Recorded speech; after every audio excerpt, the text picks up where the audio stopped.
This is the accident that happened on 8/26. I mean June 26, 2018. So that's our car right there. And as you can see, the light is green.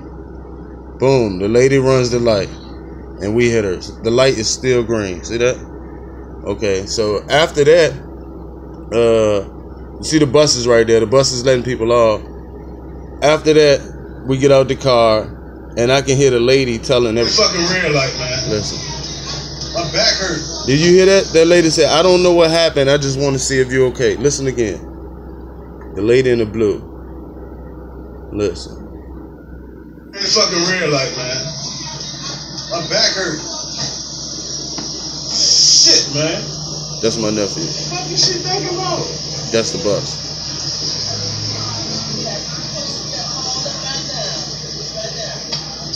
Fuck, man. Second goddamn. Man, this bitch ran the light. Tell me something, she ain't running. Everybody saw her run. Who bus that is? 2211. Yeah, 2211.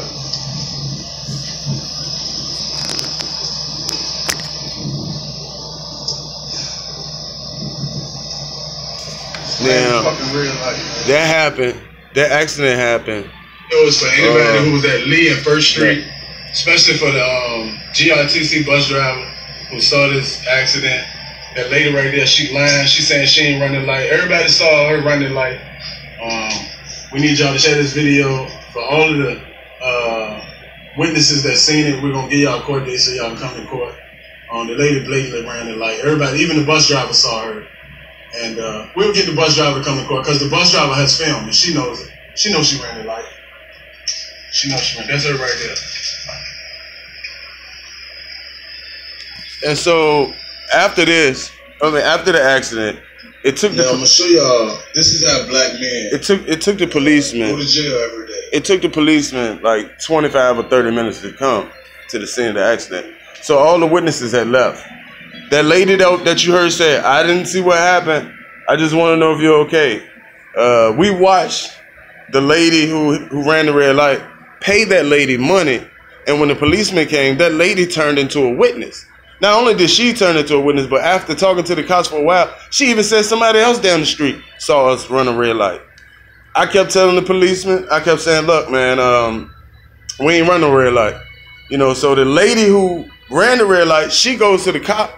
And she's telling the policeman I'm threatening her. I'm threatening to kill her. She's scared for her life. And I'm like, why would I have to threaten her with the truth? I'm not threatening her. He was like, well, I'm going to lock you up for obstruction of justice.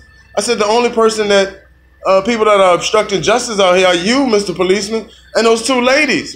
There is footage that can exonerate us. I said, if you have two people on this side saying this, and two people on that side saying that, and there is footage to exonerate it, just say who's right or wrong. Why won't you look at that footage? And he was like, well, it ain't that serious and this, that, and the third.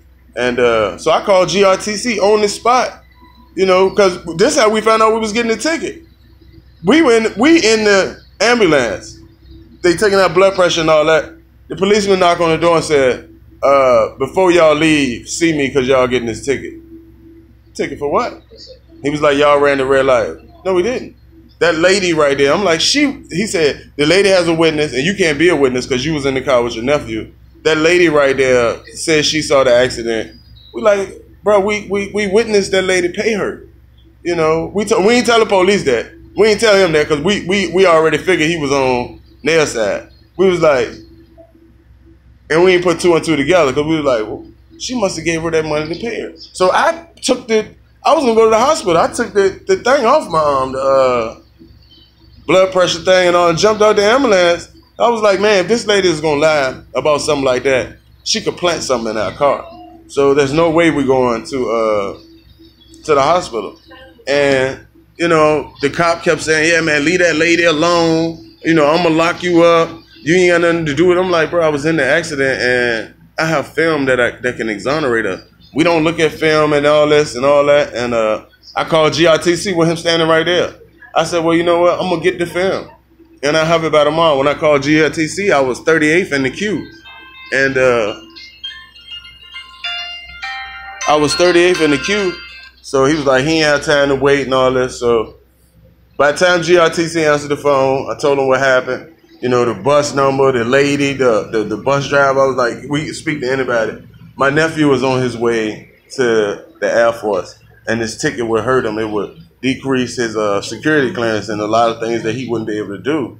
And we're not wrong. Why should we have to go to court? He's supposed to leave during the time that they gave him a court date. So policemen weren't trying to hear it.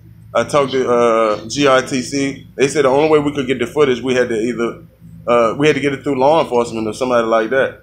So I said the police won't give it to us. So then what I did was, when my nephew called and let Progressive know that he had been in an accident, because the lady car left it was towed away. And I'm pretty sure when my nephew got the ticket that she went to the doctor, she took days off. It's all fraud. So we ended up getting the footage. So the whole time, it took about a day or two to get the footage, but the whole time I'm emailing Richmond Police Department. I'm like, man, can y'all get the footage or whatever? 13 emails. They like, no, bring your evidence to court. I'm like, y'all got it. The GRTC in Richmond, the public transportation company is owned by the city of Richmond. And, you know, you guys can get the tape. He like, no, we don't get it. So after we talked to the insurance company got the video. That's the video you seen. And then, you know, I had my camera on scene. So put them two together. I'm like, why are we going to court? You know, I had a cookout, and I'm going to put it under this description. I had a cookout in Nigeria that I had been planning for 3 years. I just did one. I feed people all over the world. I take 8-year-olds and I make them CEOs. I had already paid for everything. You know, you'll see they still went on and had the cookout without me, but the cookout was on my birthday, July 4th.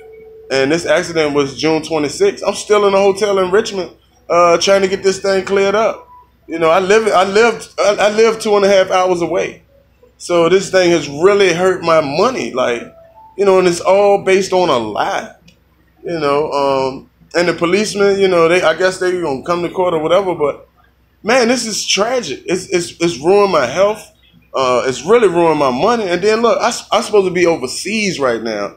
I'm building a city in Nigeria. I'm supposed to be overseas doing God's work. But here I'm stuck in Richmond fighting the enemy.